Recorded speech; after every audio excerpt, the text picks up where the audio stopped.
My time in Disney made me realize something different. The value of IP. They were acquiring Marvel and what they had done with Star Wars and Pixar. Decision makers are the ones who understand the business of how to make money out of that skill. But I came back from that event and I spoke to a co-founder also, and it was like, Hrishi just mind. Especially as an entrepreneur, especially when you're low, is that you will fail if you're just chasing a passion. My father was in bad health. After he passed away, a few weeks especially, he was very, very duty bound and he never got to enjoy the benefits of that. Understood. He was just doing it because he had to do it. Lila's World is a kids pretend play game. Kids pretend play games are basically for kids between 5 to 10 years old. What we realize as creators, there is so much value in having a thought in your head and having the ability to execute.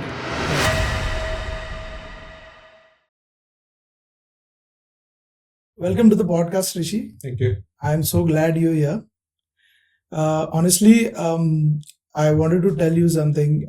Whenever I meet you in person, usually, I learn a lot of stuff on the business side, but more than that, it's more of life lessons that I get from you. Does that naturally come to you? I don't know whether I can say it comes naturally to me. I don't think about it so much. And I was telling you this earlier. These are things that maybe it comes to me naturally. Maybe that's what you're saying. That what I realized was when I was thinking about it was that I'm an introvert. Okay. And what happens is with introverts, I think we tend to think a lot when we are on our own. We like being on our own. Introverts like being on our own. Right? Yeah. And what happens when you are on your own, you like to think about things. Is going deep versus going wide. Like I have a lot of friends of mine who I know who are extroverts, and I know how wide they are. Right? They'll have like 100 ideas and they'll be able to go and do 100 things at the same time. Yeah. But they might not go deep into any one thing. Right? And if I'm thinking about one thing, I'm thinking only about that one thing and I'm going really deep. It has its positives and its negatives as well. Yeah. But one of the positives is there are a lot of negatives. Trust me, there are a lot of negatives. You end up ignoring a lot of other things in your life. But one of the positives is that if you're thinking about life, you are thinking very depe about life, and then Correct. You think about all different aspects of your life and how you live and how people live and other people and so you tend to, that's how it comes, I guess. And the conversations basically it's just naturally the experience that you have. It comes out in the conversations that you have, right? Yeah. With people. Everyone has their own experiences. I don't know whether. But I personally don't think you're an introvert. See, this is exactly the point. It's a spectrum. Introverts and extroverts is a spectrum, and what happens there is, you have extrovertish introverts and introvertish extroverts. Nowadays, there's a lot of conversations around that. Yeah. The reason is there's certain things I learned, right? Especially in the positions that we are in, especially when you're let's say, working or building a career and you want to move up in your career, you can't just be on your own. Correct. You have to voice yourself. Correct. So it's a learned skill. Yeah. Right. And maybe even introversion and extroversion is a learned skill. Right. Yeah. I don't know whether it's a personality trait or it's a learned skill. And there, I learned to be more out there and talk to people, and especially as an entrepreneur, you don't have a choice. Absolutely. You have to go out and talk to people, meet people, say hello to people at parties, which you won't normally do. Yeah. Also notice this. That's also a huge task for the introverts. For me also, till 2014, I was very shy. Yeah. Couldn't speak to people. I remember going to IGDC. Yeah. At that time it was NGDC, but going there, standing in a corner, isolated, didn't have the guts to speak to people. But then when business taught me to go forward and just do it, man, do it, just say hello. Yeah. It all changed. No, it is a learned skill, and sometimes a lot of these learned skills are forced upon you. Yeah. You don't know what life is going to throw at you. Correct. I'll tell you another thing that I didn't realize and I felt has often been forced upon me is being a leader, right? Since I was in school, I've not wanted to, um, proactively be a leader. But a lot of time it's been thrust upon me because of no other choice. And then when that happens, you pick it up. You don't have a choice. Absolutely. So Absolutely. sometimes you got to do what you got to do just because there's no one else to do it. Yeah, and that's how things unfold, right? You also, So how's it going for you at Photon Tadpole? Just to put the context out, you're running a company in Mumbai, Photon Tadpole, and you're building a product game called Lila's World. And you also mentioned a lot of changes that have happened in the game and the second version. Want to know more about it? Lots of things. It's not new, right? The business has been on for about 8 years now. Maybe a little longer. Lila's World, our own original title, which we launched. We've had original titles in the past, which we didn't launch at that time. Weren't doing kids games. Lila's World is a kids game, and we launched it in 21. So it's already been over 3 years now, and it blew up quite a lot in the beginning, and then it sort of started to drop, and then now it's plateaued. Yeah, I know the obvious reasons why it blew up, but just for the can you explain the unique element in the game? Because when I saw that, I literally was mind blown with the kind of stuff that you can do in the game. Can you just talk more on that? Sure. So Lila's World is it's a pretend play game. It's a kids pretend play game. Kids pretend play games are basically for kids between 5 to 10 years old. Yeah. A rough age group. Of course, kids of all ages end up enjoying it. And what happens is that it's a pretend play game essentially is a digital dollhouse. Yeah. Right. And with digital dollhouses, what happens is that kids play with the set of dolls and dollhouse scenes that are given to them. Got it. Right. What we decided to do, and this was of course with a couple of actual interactive experiences that we had gone for, me and my daughter at that time. Yeah. Where and there are some experiences like that in Bombay also. But we were traveling and we had seen a couple of these experiences where kids would go and there would be these pieces of paper and you had to color them in. Yeah. And there would be shapes and they had to color a car or a house or something, and you had to color it in, and then you scan it in, and then the whole thing comes on the screen, right? Yeah. And it's all animated and it all interacts with each other. And I was like, okay, this really blew my mind. And she loved that experience so much that she wanted to go there every time. Yeah. Every time we went to this place, she wanted to go there. I said, there must be some way to make this mobile. So you're like, okay, how about we have kids use their drawings and make it come to life? Yeah. So that was what we wanted to do. Got it. I actually, the screen that you were talking about, or the place where this happens, I actually saw that years after I saw your game. Very honestly. Yeah. It's the thing is that sometimes what we think is unique, or the unique selling point is not necessarily the reason why something picks up. And sometimes when we don't have a unique selling point, even then something picks up. And and a lot of times it's also just because of execution. It's not because it's something new. We being from the entertainment industry, we always think, oh, we want to do something new. Yeah. I think that's an important thing for people coming into the industry to understand, is that a lot of times you don't have to do something new, right? Think about storytelling, right? You're a storyteller. You know about storytelling. someone said, I'm not sure who, I want to say Aristotle, but it could be Ratan Tata, I don't know. Yeah. But there are only a certain number of stories which are retold. Correct. Right? Correct. It's just the manner in which it's told. Yeah. Right? And that's exactly the point. It's the execution. Right? If you have a game, I have a pretend play game. I'm not the first one who's done it. I'm probably not the one who's done it the best. Right? But it's the execution which makes my game what it is. Yeah. And the unique thing that I've put in it, it's not necessarily that's the reason why the game is done. It's just because the overall package is executed in a way. Obviously. So it could be just that.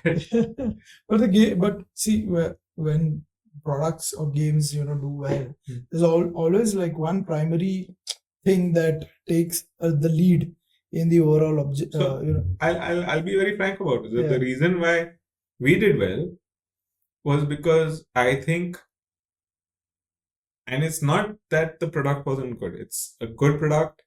It's got a good hook. It's got a good, interesting, innovative thing which none of our competitors have. True.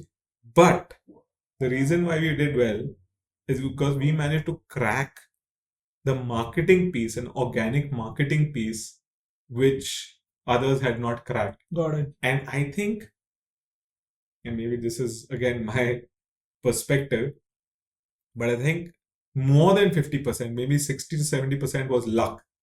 And the remaining was, it was hard work, right? Just like digging in deep, like what I'm saying, deep into how do you launch a product like this. Yeah. So you're talking about something going viral on social media. You're talking about that's the marketing angle that you speak about. No. Well, yes, we actually did have a piece of that. Like our best day was because of TikTok virality, which I came to know almost like 8-9 months later. Wow. Because TikTok's banned in India, so how do we know? But that's not what I'm actually talking about. What I'm talking about is that just the way you set up a pre-launch product. Understood. The whole journey you're talking about. The whole journey, your metadata, your ASO, your keywords, the screenshots, the thing. You just do it well, you test it well, you launch it well, you put the right things in place. And we launched at a time when you could do it and do really well. We launched another product a couple of months ago in the same way, and I got an external agency, a listed company who does this for a living, to do this. And when they launched it, it was worse than any of the other games that we done. So I think it's also about timing and luck. Yeah, but I think all of these years of experience also matters a lot, right? Like, because doing that today, people think making a game is the only thing that matters. Probably that's like 20% of the overall journey. Then there's ASO, distribution, user acquisition, all of that stuff that you're talking about. Probably because you had that experience of building games for so many years, it might help you formulate it really well for the launch of your game. Yeah, it's I mean, again, it's like this is me deep thinking or overthinking, I don't know. But me, it's like an important thing about every person's personal growth, is recognizing your failures and recognizing when you're wrong, or recognizing what you could have done better, what you can do better, and then work towards doing that better, right? And I'm not saying by any means that I have perfected it. I'm pretty sure that I'm missing out on a lot of things of my own. But very early on, I realized, I'll tell you something funny. Right when I started working, within the first year, I realized, this is why people say you should do an MBA. And I don't mean MBA like you do an MBA, you get a degree, but you go and you understand the business. First year in the sense, the first year of you starting your own business. Me starting working. Oh, this is what year was it? 2000. 2002. 2002. And it doesn't matter when you start working. What I'm getting to is, and what I tell students is, if you're doing you're doing a career and you have a skill, you're a professional, you're either I don't know, accounting or engineering or art or whatever it is, right? You feel that that's what you're going to go out and make money out of. Mm-hmm. In the end, you're going to go and join a company, and that company is going to pay you for your skill. Correct. Therefore, you need to know that the decision makers are the ones who understand the business of how to make money out of that skill. Yeah. So, understand business. Correct. That's what I learned in the first year. Not when I started my entrepreneurial journey, because I realized the people who were telling me what to do knew less about games, but the business. But more about business. Yeah. So, the decision makers are the ones who understand the business. Yeah. Right? Now, that's me understanding early on that you don't know everything. Mm-hmm. And when you learn that you don't know everything, the thing that you don't know, now you have to go and learn it. Mm-hmm. Got it. So that's when I realized, okay, and then when I started building my own thing, you realize, I don't know marketing. I realized that you have to do marketing. And that's where you are right. You're saying that the experience. It's the experience that teaches. So you spoke about starting in 2002. That was Indiagames was your first job. And how old were you? 2002. 25.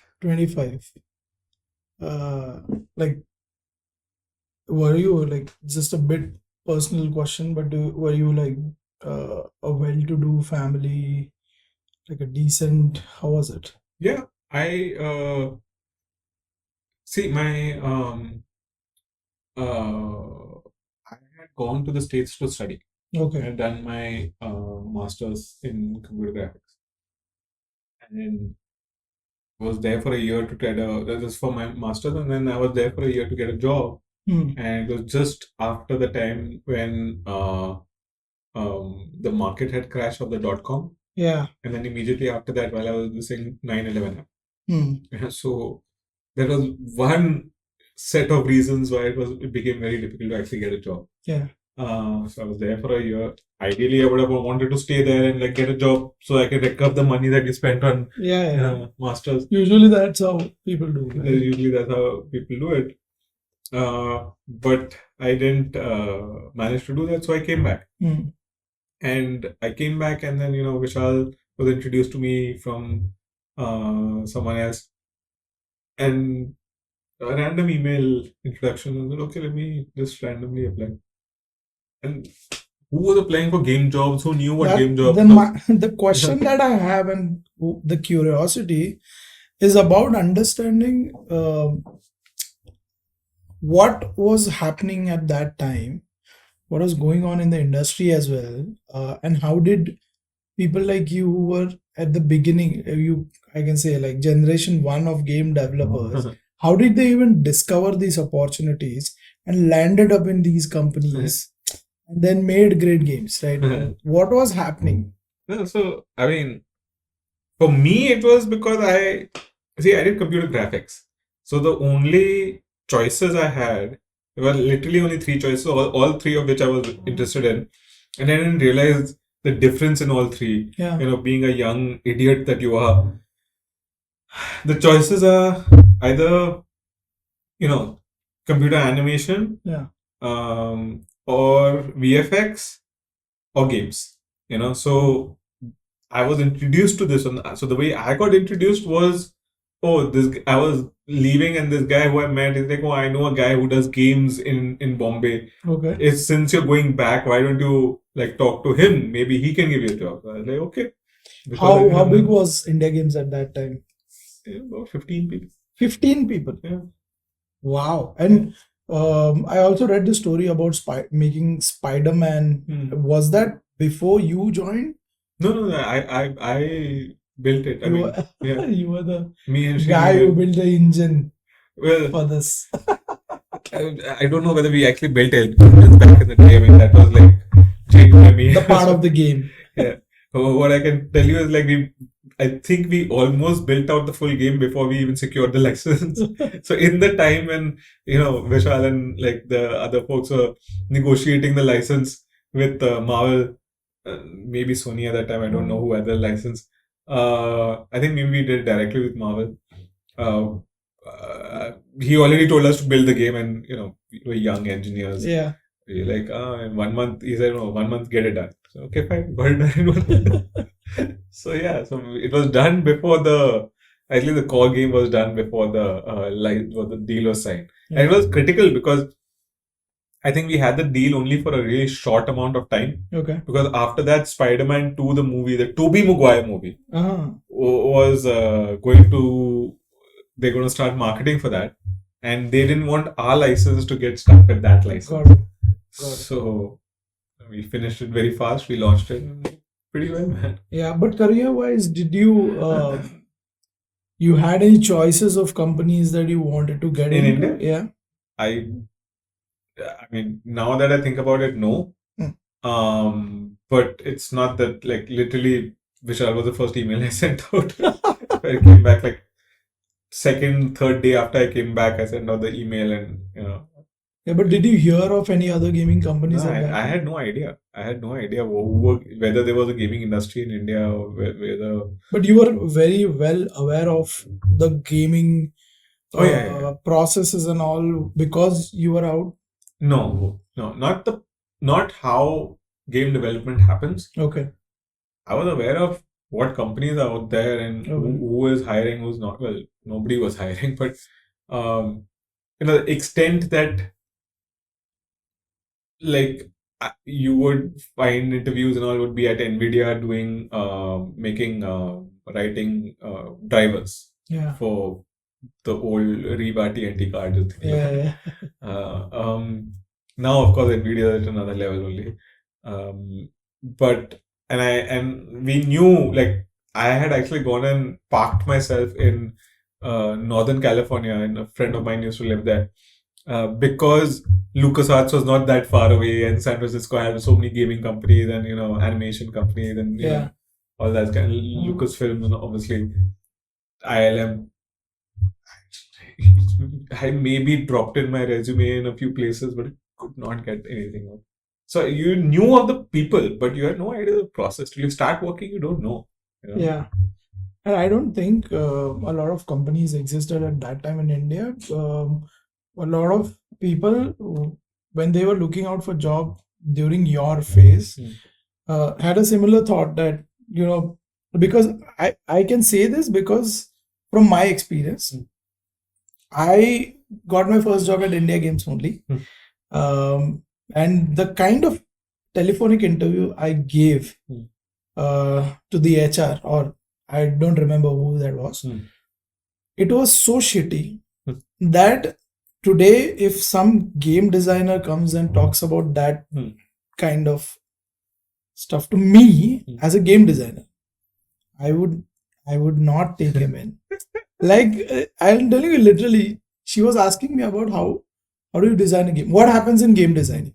That was a simple question. What happens in game designing?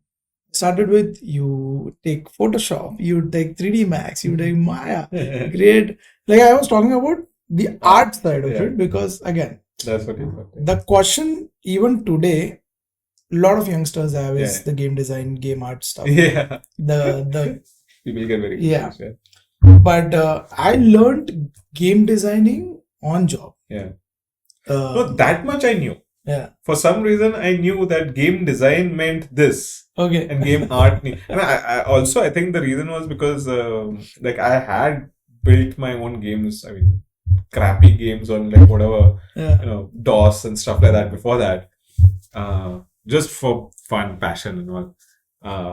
So I understood that if I had to actually make something as deep as the games that I loved, like if I had to make a Mario, you had to think about how the level is designed. Got it. And therefore I understood what that's game design. And I had also read, but at that time I had also read a brilliant book on the history of Nintendo up to that point called Game Over.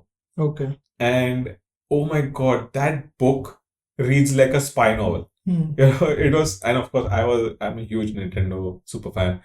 And I mean, so even at that time, when you read about Miyamoto actually sitting and drawing the character of Mario and why it was made exactly Yeah, like this, on the grid. yeah, because of limitations, and Yeah. limitations is so good in taking out a Yeah. creativity, man. So I understood that much. I didn't know more than that. I didn't know what the process was. But I didn't know still, that. you were very like knowledgeable about that stuff. Like even because I know a lot of people who are founders today Yeah. from your time only had a different experience. They Yeah. also had like something that I had. Right? But talking about the limitations that you just mentioned, no, Yeah. I remember like my own experience when, and again, I want to come back to you on the same thing. When I was in Games to Win, we were building games for websites. Okay. And then we shifted to Hungama. Like I went to Hungama. Why I say we is because a bunch of us went to Hungama. Of course. Yeah. From Games to Win to Hungama. Yeah. But in Hungama, the challenge was we had to build games for DTH platform. Yeah. For TV. Right. Tata Sky. From 2 MB limitation to a 150 KB limitation. Yeah. Was a monstrous task because then you had to sum up your game in two screens plus the remote thing. Yeah. How challenging were things during your time? Like what difference that you see today versus what you were doing? Because I remember you were building games on Symbian phones or using Brew. I remember Brew just because I worked at Indiagames. Otherwise, I have never heard Brew in my entire life. Only those 4 months I worked at Indiagames, I heard brew. Not before that, not after that. But then you worked at Hungama and you built DTH games, and like it's like there are a bunch of companies in India who ended up all started off in a similar way, building for the same platforms because that's the only things we had access to and the only things we could do. Yeah. You know, so Hungama did DTH games and Indiagames also did DTH games. But I understand what you're asking. You're like saying that how did we manage it? I mean, you know, the Symbian phones that you're talking about actually had a lot more. Those were 2 MB games. Yeah. The J2ME games, you had to download it OTT, right? And the higher level ones still had, I think, 150 KB limit. But the lower ones, the smallest one, had 48 KB limit. Wow. And you had to put Spiderman on that as well. Made Spiderman into a whole side scroller. Listen, at that time I remember I had also, at the same time, right? I remember I had also read a book on the making of Doom. Not just the making of Doom, but the like the whole story behind id Software and Romero and Carmack and all. John Carmack made Dangerous Dave on the PC, which was not built to do side scrolling like how the NES was built to do side scrolling for Mario. Yeah. So he saw Mario, he was so inspired, and he said he will do it, and he had to rewrite something at so low level so that he could get it to scroll. Right? There's a lot of technical genius that goes into that, but a lot of times, you know, necessity is the mother of invention. You know, when you don't have a choice, you do it. You know, my wife is struggling through some of this right now where, you know, there's this, you know, when you have a lot of time to do something, you end up taking that time to do the full thing. Yeah. You give 1/3 the amount of time, and the same thing can be done in 1/3 amount of time as well. Yeah. Right? I mean, this is, of course, you know, work like in an office and things like that. It'll always happen. It'll always happen. You give a person a restriction, they'll manage to do it in that restriction. And they'll do the same level of job. Correct. You know? Correct. It's human nature. But there's a law for it. I don't even know. I forgot what it's called, but I know there's a law for it. But the thing is, like, I sometimes wonder how did you guys actually do that? Because no engines. I mean, there were engines. I'm not saying there were engines, but the kind of games that you were building, those particular engines were not really use for those kind of games. So you ended up building your own stuff. But did you ever think of getting into a proprietary stage for those kind of things? Because all the innovation that I remember was happening there in that place during the early days. So, I mean, it's like I said, I think like the people kind of collide into the single place where everything is happening. If someone's looking for a gaming company, there's only one gaming company. Everyone's going to end up there, right? The engines in the beginning for the side-scrolling 2D games, we didn't have much, so we used to build everything from scratch. Yeah. But slowly, I personally moved out of the 2D development, but the 2D team would start building some elements of those engines themselves. But slowly they moved on to other people, like other engines that were built. So we started licensing engines. Actually, there was a 2D engine, which we licensed. Interesting trivia. The guy who built that 2D engine, we flew him down. He was a British guy.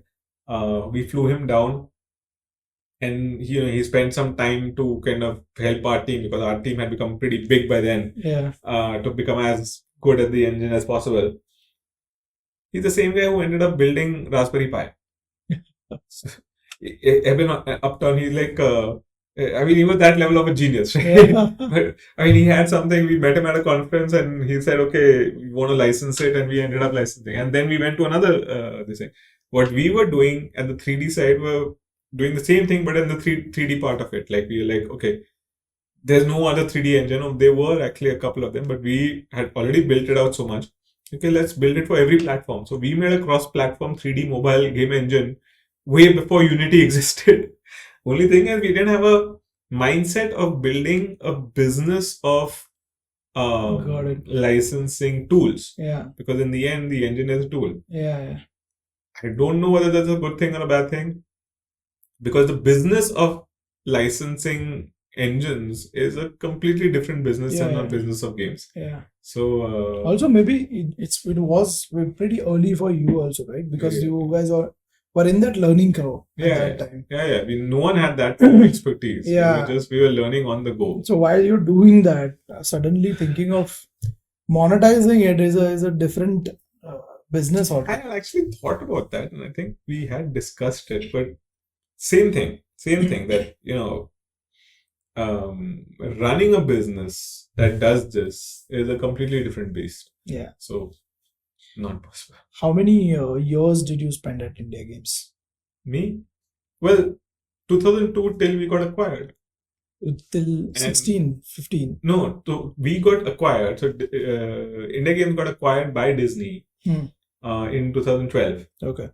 So technically, I was there for 10 years at Indiagames. Yeah. But you're still an employee of Indiagames while you're with Disney.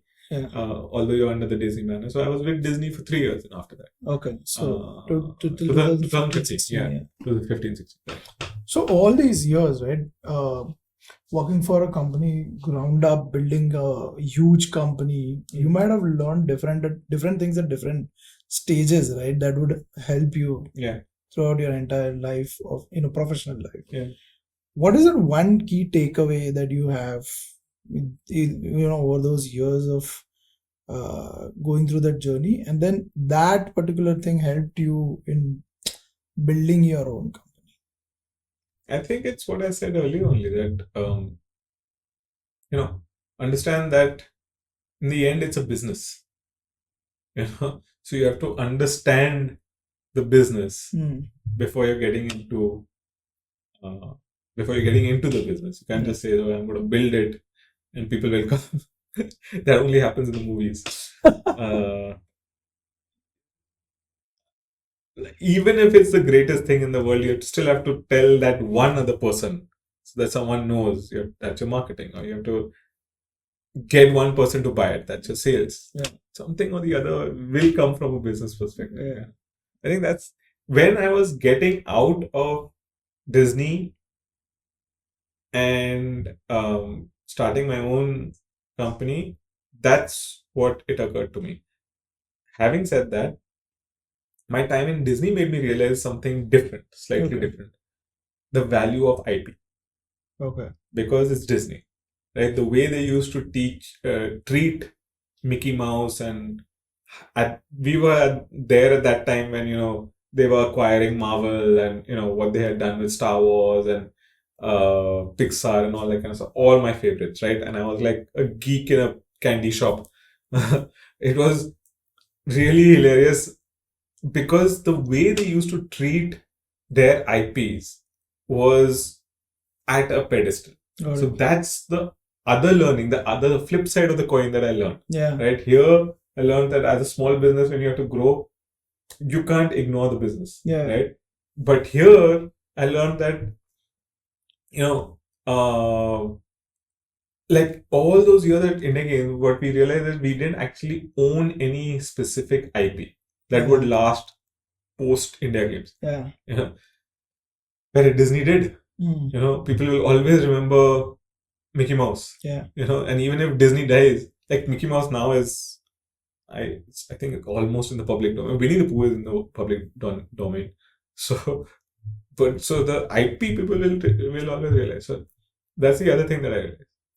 Got it. Yeah. Got it. That's what also comes out really well in the game or the because it's not just a game that you're building. Yeah. I've seen you putting everything into building that one great IP that stays, right? Yeah. It was important for me that when we did Lila's World, that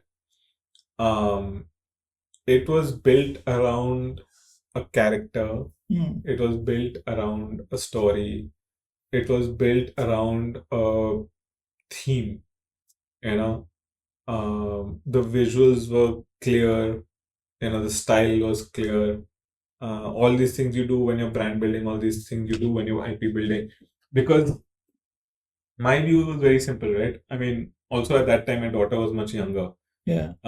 This was literally the time when my daughter was the key target audience for the game, right? Yeah.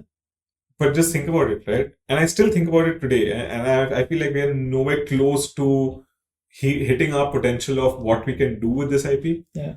But, and of course, again, this is something that I learned from Disney. We are doing it as a game, but it's never expected only to be a game, right? We've already been doing shorts and videos. We've been doing YouTube videos of it. The idea is to make stories. Yeah. Right. The idea is to get out there, and then, of course, merchandise usually is called merchandise. But merchandise is bought because the character is what resonates. Yeah. Right. So you need to build something which resonates with people. What we realize as creators, and this is something like, I don't know, maybe you can also answer this. There is so much value in having a thought in your head and having the ability to execute it. Yeah. Create something. Correct. Right? And you don't know, once that's created and put out in the world, who's going to latch on to that and really love it. Yeah. And I'll give you an example of this. This is, I'm saying from your perspective, right? You've done that. You know about that as a creator. And I saw this. And I was like, dude, like, this still exists way after the game is gone. Yeah. Right? And people remember it. Yeah. Right? I have had a person, and this is not really an IP, but one of our cricket games, just before I left Disney, when the last cricket game we launched, there were people on my Facebook page, when I used to still use Facebook, who used to still message me and say, revive cricket, pro cricket 2015 or whatever. I was like, dude, I don't even run for the company. He's like, doesn't matter, do it with Hrishi Oberoi and brothers or whatever. I was like, dude, what are you talking about? There's some people who just get, who love your IP, and that's the value of your IP. Right? It might be that one person, but stays with people. Stays. Yeah.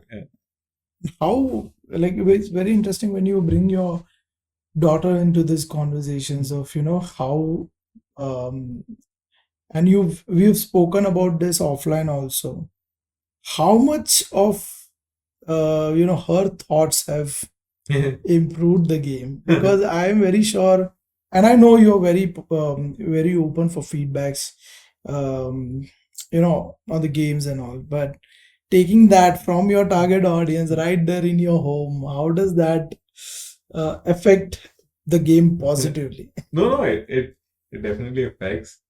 And it's also very difficult. It's See, she is a target audience, and I would love to do it with more of a talk. I mean, that goes without saying, right? When Yeah, you're a developer, you have to show it to your target audience, let yeah, them play it, and have your gameplay sessions.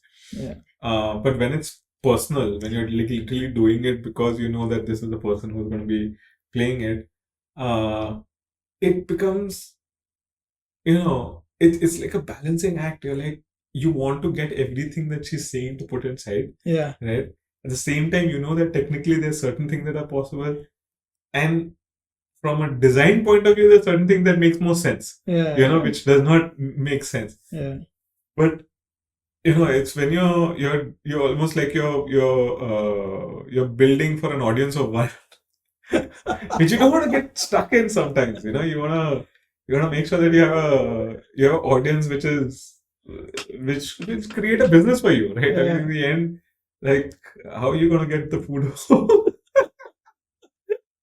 So yeah, it's tricky. It's yeah. tricky, When you but it's fun. when you actually do like a one to one play testing on your game, right? Usually it's like you you have to be calm, you have to understand what the other person is doing, you need to take notes of how he Yeah. or she plays the game, right?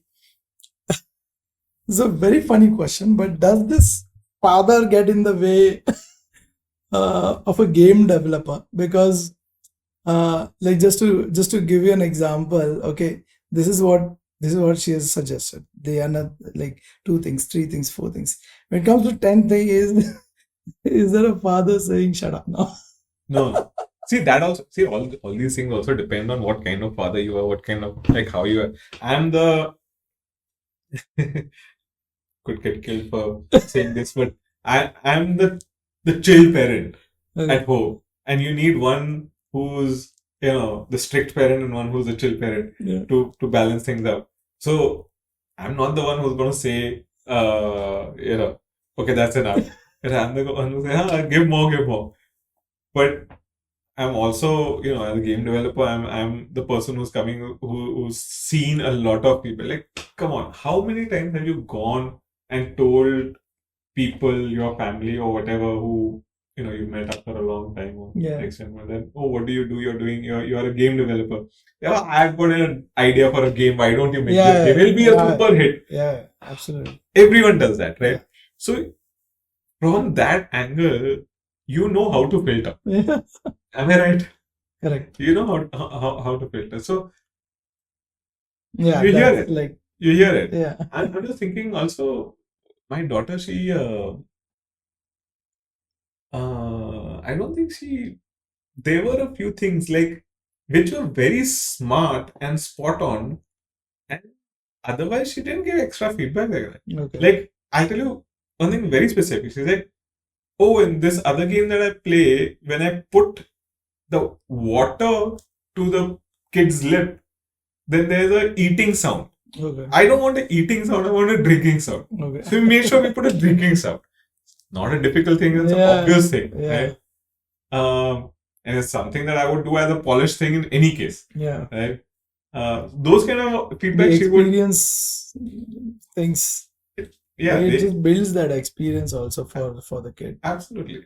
For anyone, that's polish. Yeah. Like, that's how Yeah. you would build any game, right? Yeah. No, I mean for the target audience that you have. Yeah. Yeah. Exactly. Yeah. But- So, yeah, that's how we did it. But she's never brutal on the feedback. No, It's like normal. no. She's no, I don't think she's been that brutal. I don't know whether she's held What is back. this crap? No.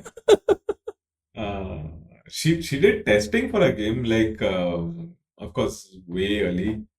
Um, Before we went into lockdown in early 2020, I actually have videos of her sitting, testing the game, writing down like the feedback and giving in the submissions of the Wow. bug report and things like that. While we were, that was very early on in the Yeah. development. During majority of the development was during 2020. It's a blur, man. It's one of those things which, you know, what happened during COVID, how do you even remember? But how difficult is it to build a game for kids? Because that's one category that very few people can crack, very honestly. Different set of challenges. Yeah. Then you also have um, a big challenge on the monetization side, Yeah. because you are walking a razor's edge. Yeah. First, you can't bombard it with ads, Yeah. or probably, I'm not sure how that works now. Yeah. Whether you are even allowed to put ads, I'm Yeah. not sure, but you can No, actually you explain can. that. Yeah. But you can't bombard it with ads. Then you also have to take care of the right kind of ads are coming. Yeah. If you do monetization, you still have to, be very careful Yeah. that how, like, what. No, it's difficult. It's definitely difficult. There's no question about that. See, I tell you, we didn't get into this business. I didn't start Photon Tadpole with the idea of getting into kids' games. I started it actually with the idea of something that you're doing, which is getting into building Indian content. Yeah. Right? That didn't work out, or the play test that we did of our game. I thought remember the the game was fun. game. It was a lot of fun. Bollywood Fighter. And it was a lot of fun. And the concept, the characters, the setting, and all. Even the music was like, we loved it. Yeah. We just couldn't stretch it more than a concept. I think that was the core problem. Yeah. But at the same time, what was happening is that our ex-colleagues from Disney who join other kids animation companies, they asked us to do games for them. Okay. So that's how the engine of our pretend play engine started actually. Got it. And we started making those games. And what I realized is I enjoyed the content. Okay. The discovery. I enjoyed the kids' content. Hmm. And also I realized that when my daughter was that age, I enjoyed a lot of kids' content. Yeah. Like I realized, you see, when you mature as a gamer, you're playing the most popular things, and the most popular things are these hardcore violent things. Yeah. Right? And you're used to playing those hard. I mean, we had just done at Indiagames, the last licensed game that we had done was Bioshock. Okay. Right? Which is A-rated. Hmm. Right? And it's hardcore graphic and violent, right? Yeah. I was playing games like that at that time, right? Yeah. I was still playing my Nintendo game, but I was playing games like that. I was totally enjoying that stuff. But coming down, like from there, and you're realizing that, like, oh, I can't do this with a kid at home, at least not in the regular time. Then you go back to the kiddie stuff, and obviously not everyone enjoys that content, but I realize I really enjoy that content. Okay. Like a lot of the Disney content, CBBS, and a lot of kids content, like high quality kids content, not just kids books. We were doing research for our kids, so even the games. So we realized that I enjoy that content. Two, what I also realized was that my time in Disney had also taught me how to treat kids content. So all these questions that you're asking about, what you're allowed to do and all, we had learned a lot of that. That's what I was, because it's not that you discovered these games all of a sudden when you went to that, but because you were working for Disney also, you had a gist of how it works. Yes. And for that kind of audience as well. Yeah. A gist, because we never built anything for kids, but we had to go through all the training. Correct. So like we understood the legal issues, we understood I sat in a few meetings which was for specific kids games and kids. We met with the US kids game teams. They talked about how they did focus groups and how they treated like kids content, and so there was a lot of learning there. Not just from the content perspective, but also from the legal angle, what you're allowed to do, what you're not allowed to do. Okay. And Disney would be a lot more on the safe side, right? At that time, they used to have this online world called Club Penguin. I loved it. I was a fan when I was at GameStone Yeah. because they gave me Club Penguin as a reference to build Chimpo's world. Oh, is it? Yeah. Yeah. So Club Penguin, I remember they like I met with a bunch of their team once in a while, and they were talking about how much they had to monitor the to make things safe for kids, Yeah. right? Which is very tricky. True. So Roblox right now, for example, like one of the biggest games in the world, Yeah. right? And Minecraft also, right? Both very, very heavy kids, audience. Yeah. And even Fortnite also to an extent, but Fortnite still is older kids Yeah. and more boy centric. Teens. Yeah. Yeah. Not even not teens, dude. Even Like pre-teens and all, like completely play Fortnite and all. You won't realize, that's the thing that you realize about working with kids, is that you don't realize how quick they grow and how the younger kids play the adult content. Yeah. But all like Roblox is very unsafe. The stuff that Disney did with Club Penguin to make it a safe platform, because it's online, right? Anyone can connect with anyone. So that understanding when I realized, and you have a daughter at home, you realize that, okay, this is the level of protection layers that you have to put in. Not because you have to, because you want to. Yeah. So there was a lot of pre-learning there. And of course, the business side is also very tricky because it's famously a two-user product. The parental and the I was coming to that only. Yeah. Because a lot of people were building these kind of platforms, like generic platforms where you can play kids games, solve puzzles and all that stuff, but they had like two controls to it. One was parental, and then there are certain limitations on how much hours that parent should allow the next ID stuff. Very weird stuff, but I never believed in that idea, to be honest.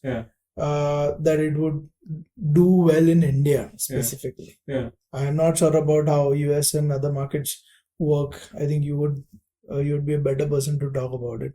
But India, I was not very sure on whether you put restrictions within the game itself. Yeah, no. I'm saying giving the parental control plus the kid control. Like, okay.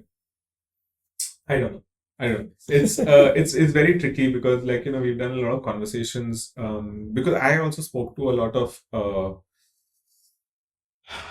kids, a lot of interviews that I ended up doing post launching Lila's World, right? Was with parents or not activists, but like just generally interviewers who were parents, older parents, and who weren't from the gaming industry, but concerned to the extent that they just viewed the overall gaming industry. They just saw the gaming industry as PUBG. Yeah. So it's like, okay, I get it. Exactly. They're like, you're building games, you're corrupting my kid. You remember this thing came up during that time only? The blue whale. Oh yeah. Yeah. And trying to explain to people that it's not a game. How do you explain to people? Like my far off cousins and all, they used to tell me that, like, why are you guys doing things like that? Like, I got so many people talking, even in my family. Yeah. Like not like immediate family, but you guys are spoiling kids. That's the only. No, but this is something that I remember talking about ages ago. That listen, the two things. Let's think about it from two angles, right? One is all entertainment, a lot of popular entertainment has violence. Yeah. Okay, so and those parents are allowing those kids to see that violent stuff as well. Yeah. Right. So that also has to be monitored. So that is the reason why violent stuff is games get done, because violence overall is popular. Yeah. It's not just because they're not doing it just because they want to spoil kids. Yeah. There's no intention as such. Having said that, controlling screen time for a kid is what a parent should do. A responsible parent should do in any case. Yeah. And not just controlling like the time, but also the content. You're not going to give a kid the open internet on a phone and say, okay, do what you want. Yeah. A 6-year-old, you're not going to give them the browser and say, okay, browse whatever you want. They're going to find whatever rubbish. Yeah. You're going to control it, right? Yeah. So even YouTube is spoiled these days. Exactly. Yeah. Exactly. You have to be very careful. Yeah. And my daughter knew that. So right from the beginning, she would always ask, can I do this or can I do that? And she would watch a lot of things with us because she knew that there's a dangerous world out there. So you have to decide. I'll give you a story from Masters of Doom, which is the Doom book I was talking about. Yeah. John Romero decided that he's going to allow his sons, he's going to decide when his sons are old enough for them to play Doom. Okay. Doom being a violent game. Yeah. And he decided his sons are old enough and they were 8 years old.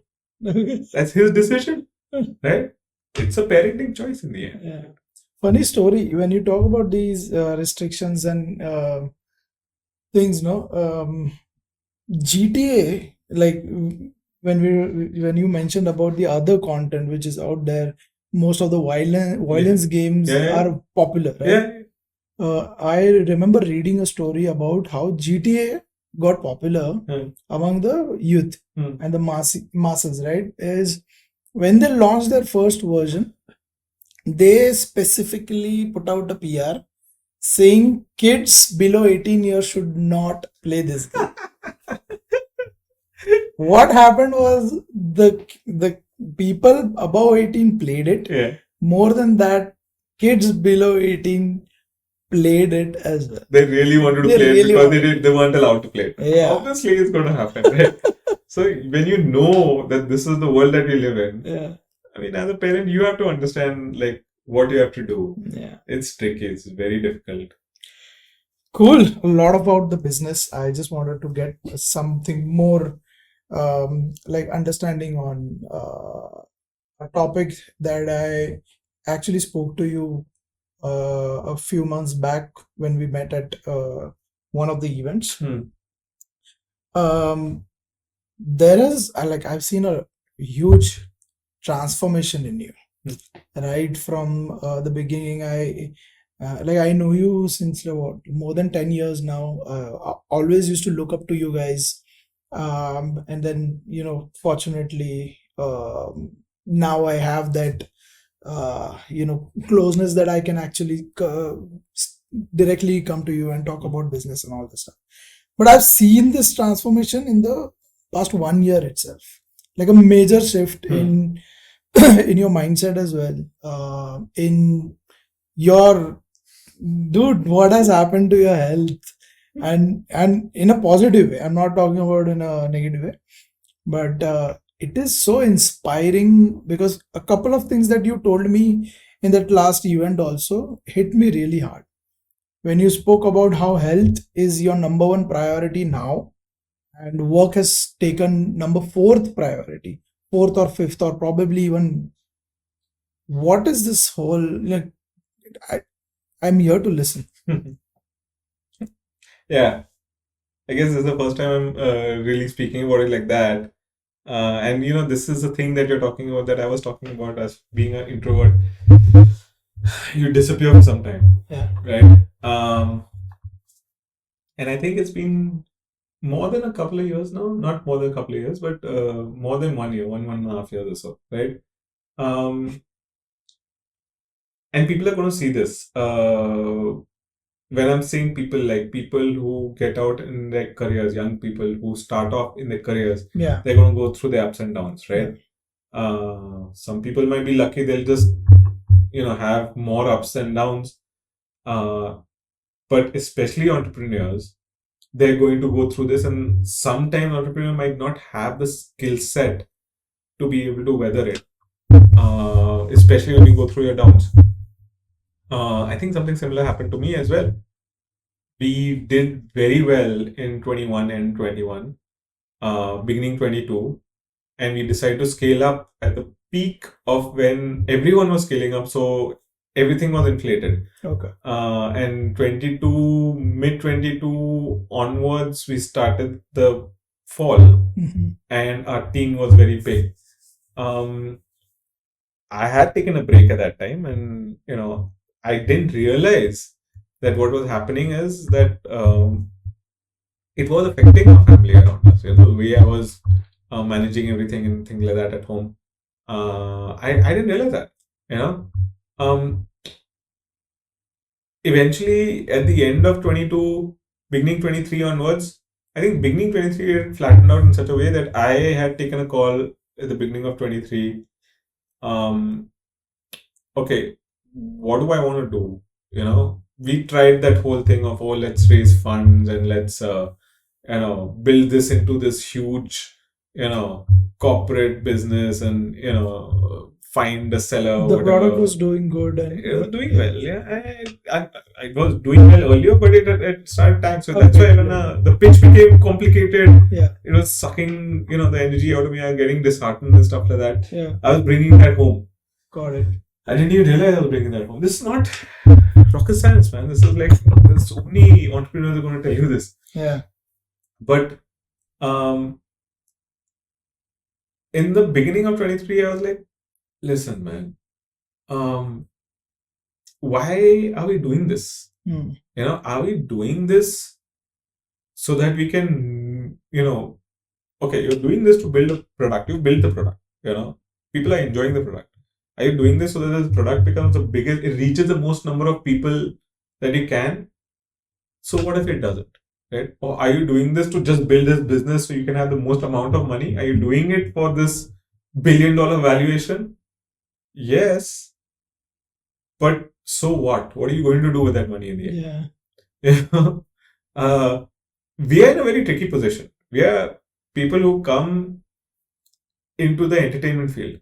Why do we come into the entertainment field? Like, job nahi karna. Yeah. We want to do something we love. Yeah. We want to create. We want to build. I want to make a game. I want to make a movie. I want to write a book. I want to be a musician. Why passion? Right? I mean, good, great. Then why are you chasing the money? You're going to be broke. Yeah. My uncle told me this. My uncle, he is a huge music fan. He used to organize gigs when he was younger. He still does one music festival every year in his backyard. But he runs his own business on the side. He has a very clear demarcation. This is work and this is fun. Got it. And then when he knows that people are getting into music, he loves it.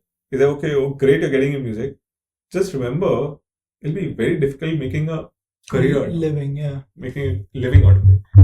And that's the thing so when we're coming from that angle, we're saying that then why are we chasing these numbers? Yeah. And what I realize is that mental health affects your physical health.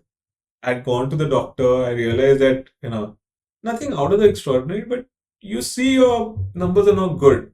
You're getting older. Yeah. Do you want people taking care of you all the time, or do you when you get older, or do you want to same thing? See, at that time the other thing that was happening is my father was in bad health. Okay. And he had been for the past 1.5, 2 years.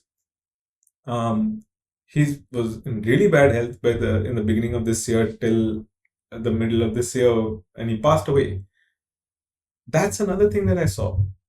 After he passed away, in the last few months and last few weeks, especially, I think I could realize that he was very, very duty bound. Okay. You know, he was very much that he was doing everything the way he used to run his business, his affairs, with a plan. And he never got to enjoy the benefits of that. Understood. He was just doing it because he had to do it, because that was his purpose. Understood. You know? At what point do you live your life there?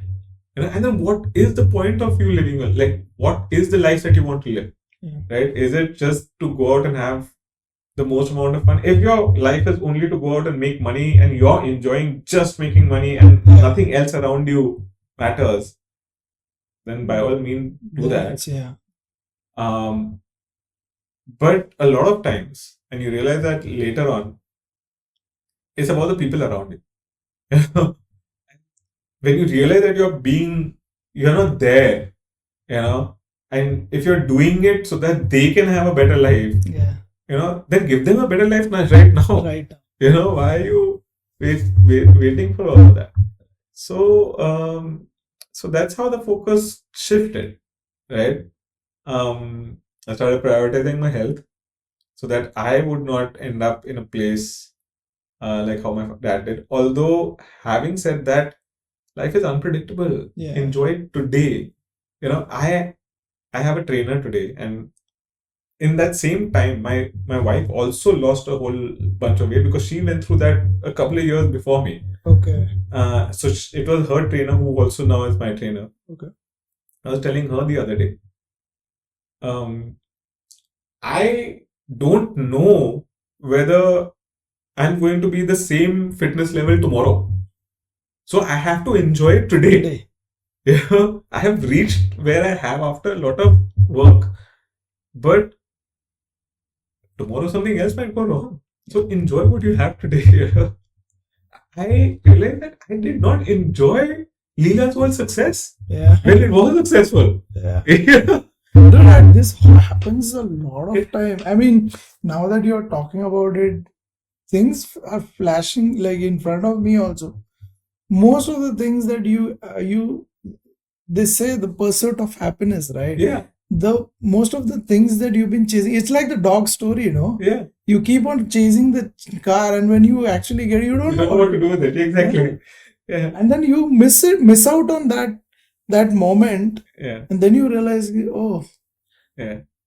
See, this conversation, this should be fun. This is what we're enjoying. If you're enjoying this, then you're enjoying yeah, exactly. doing what you do, right? This is what I was talking about, no? Yeah. I learned more of life than the business. And you actually live up to your name also, Hrishi. I think it's much of a coincidence. But who knows? But I came back from that event and I spoke to my co-founder also, and it was like, Hrishi just mind fucked me. No, we didn't speak much. We hardly spoke like 10 minutes. Yeah. But I was like, if you ask me 5 things that I remember in that event, the topmost thing is seeing you from far, and I'm like, what? And then coming to you and talking about, but then all of these things, right? And when you actually listen to also all these things and don't implement, that's where you feel guilty about it. Like, I met you 3-4 months back. I was inspired a day, 2 days after that. I didn't do much about it later on. Yeah. Now okay. I'm again inspired. No, it happens, dude. It happens. Like, I keep telling people that, like, when we used to go to GDC for years, and every time you go there, you come back, you're excited. You have like, oh man, like, I heard this guy speak, and I heard that guy speak, and I heard like this story which was so cool, and this indie breakthrough, and it's so cool. 1 week you get that excitement, and your day-to-day starts, and you're like, okay, now what? You know, and that's exactly what happens, right? It fades away, and then you get back to your day-to-day. But talking about day-to-day, I want to also make another very important point, right? And this is circling back into the themes of you know uh, responsibilities that are thrust upon you, right? The themes of that you're never just one person. You're not just what you're doing for your own passion. You're doing, you're part of a collective. You're the people around you. Yeah. And I saw this. These are the things that I used to think about even when like seeing what my father, like how he lived his life, and how I was when I was there at the end to take care of him, how my mother took care of him. But sometimes, there are these passions that we have in our life. All of us are doing a lot of our things because we're doing it out of passion, right? But the important thing that we have to remember, and especially as an entrepreneur, especially when you're low, is that you will fail if you're just chasing a passion, right? So sometimes it's okay to be a day-to-day job. Do not discount that. Do not discount. Don't rubbish the guy who gets up at 5 o'clock, goes on the train every day to meet his 9 o'clock, office, sits there till 6 o'clock and comes back home because he has a responsibility, because everyone has a responsibility, that itself can create, because then you make space for your own passion separately as well. That this is my work and this is my passion, right? But I have to do this because it's my responsibility, because it's from the people around me. But I don't have to make that my, don't discount that. So what, man? Enjoy yourself while you're here. Super. Before we wind up, what's next for Hrishi? Oh, I don't know, man. It's we'll have to see, take things as it comes right now. So I'll tell you something, right? When I said that I slowed down on work, I really slowed down on work. I slowed down from the beginning of last year. We slowed down quite a bit. In the beginning of this year, we slowed down quite a bit. Okay. There was a new game made. We built a new game for younger audience called Baby Lila's World, which we had built, and it was ready to launch at the beginning of the year. But I was in and out of hospitals so much, I just let the team run it. And trust me when I tell you, you let a good team on their own and they will do wonders. I didn't have the time and the energy and the mental capacity to tell them what to do, and they would just go out and do it. So they built this thing out, and we launched it recently. So I'm finally getting back into this. I'm getting back. So now I'm getting a little bit excited to get back into a little bit more work with all the learnings of what I've had in the past. So how much to enjoy it, how much to let it go. How much to not consume it, and how much to enjoy the success of it. And not take it personally if it doesn't succeed. And if it works great. If it doesn't work, we'll see what's next. But till then, I'm going to enjoy doing what I'm doing. I'll focus on my health, my fitness, my family. It's a lot of other things to look forward to. A better and a much happier Hrishi. Hopefully, yes. Thank you, Hrishi.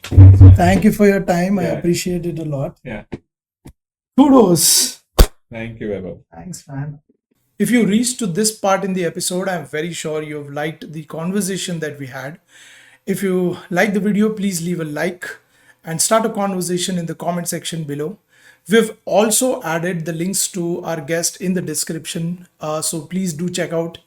Also, if you're finding this video or the channel for the first time, do consider subscribing to the channel, because that will help us bring in more amazing guests on this podcast series. That's it for this episode. Thank you for watching the video.